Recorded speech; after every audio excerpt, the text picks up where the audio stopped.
नमस्कार, आप देख रहे हैं राजीव टाइम्स। मैं हूं आपके साथ ऋतु साहू। बात करते हैं कुंभ मेले की। जी हां, कुंभ मेला भारत का एक बहुत बड़ा धार्मिक और आध्यात्मिक आयोजन है। इसमें लाखों लोग आते हैं, लेकिन क्या आप जानते हैं कि कुंभ का असली मजा उन संतों और महात्माओं के पास है जो यहाँ आते हैं।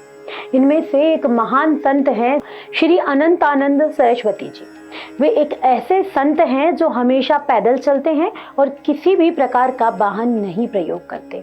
वे अपने साथ केवल एक भिक्षा पात्र रखते हैं और जीवन भर दूसरों की सेवा में लगे रहते हैं। हाल ही में वे श्री बद्री विशाल से पैदल यात्रा करके प्रयागराज कुंभ में पहुंचे हैं। कुंभ मेला में बहुत से लोग आते हैं, जैसे किन्नर अखाड़ा और कुछ सेलिब्रिटी भी। लेकिन क्या आपको लगता है कि ये लोग ही कुंभ के मुख्य लोग हैं? असली महत्वपूर्ण व्यक्ति वे संत हैं जो अपनी कठिन तपस्या और साधना से हमें जीवन के असली रास्ते दिखाते हैं।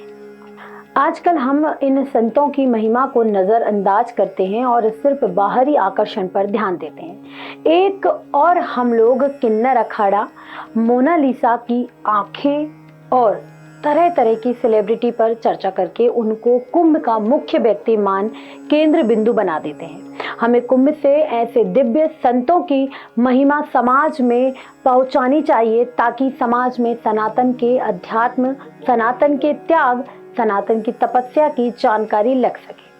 कुंभ से फालतू के यूट्यूबरों द्वारा फालतू के ब्रेकिंग को छोड़कर हमें कुंभ से सनातन संतों, सनातनी अध्यात्मिक को बाहर लाना चाहिए। कुंभ में एक से एक दिव्य संत आए हैं, समाज को उनसे परिचय कराएं। संत भारत की आत्मा है और कुंभ दिव्य संतों का महासागर है। इस कुंभ रूपी महासागर से तपस्वी संत रूपी मोती निकाल कर लाए, ना कि मोनालिसा की आंखों और फालतू के नाटक नौटंकियों को कुंभ का केंद्र ना बनाएं। कह सकते हैं कि कुंभ मेला केवल शरीर को साफ करने का नहीं, बल्कि दिल और दिमाग को भी शुद्ध करने का अवसर है। जब हम गंगा, यमुना और सरस्वती के संगम में स्नान करते हैं तो उसका असली उद्देश्य सिर्फ शारीरिक सफाई नहीं है, बल्कि हमारी आत्मा की भी सफाई होनी चाहिए।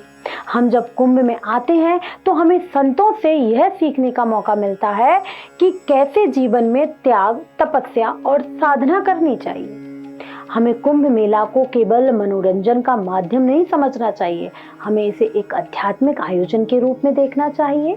यहाँ आने वाले संतों की तपस्या और त्याग ही कुंभ मेला का असली रूप है। संत हमारे समाज की आत्मा होते हैं, वे हमें जीवन की उच्चतम आदेशों के बारे में सिखाते हैं। कुंभ मेला ऐसा अवसर है जब हम इन संतों से प्रेरणा लेकर अपनी जिंदगी को सही दिशा दे सकते हैं। हमें कुंभ मेला में जितनी भी गतिविधियां होती हैं, उनके बीच सबसे ज्यादा ध्यान संतों की तपस्या और शिक्षा पर होना चाहिए, ना कि कुछ बाहरी शो पर। इसलिए हम सभी को चाहिए कि हम कुंभ मेला से सिर्फ और सिर्फ उत्सव और दिखावे को ना देखें, बल्कि हमें उस दिव्य ज्ञान को समझने की कोशिश करनी चाहिए जो इन संतों के पास होता है।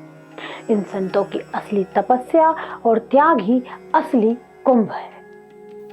आपने देखा कि कुंभ आखिर क्या है, लेकिन आज सोशल मीडिया, यूट्यूबर और या यूं कहूं कि कुछ मीडिया भी, किसी की नीली आंखें अच्छी हैं तो कोई साध भी सुंदर है, इन्हें बहस में छिड़ गए हैं, ना कि इस पे ध्यान दिया जा रहा कि कितने साधु हैं, क्या उनकी तपस्या है, क्या उनकी शिक्षा है और किस तरीके से सनातन को बढ़ावा दे रहे हैं।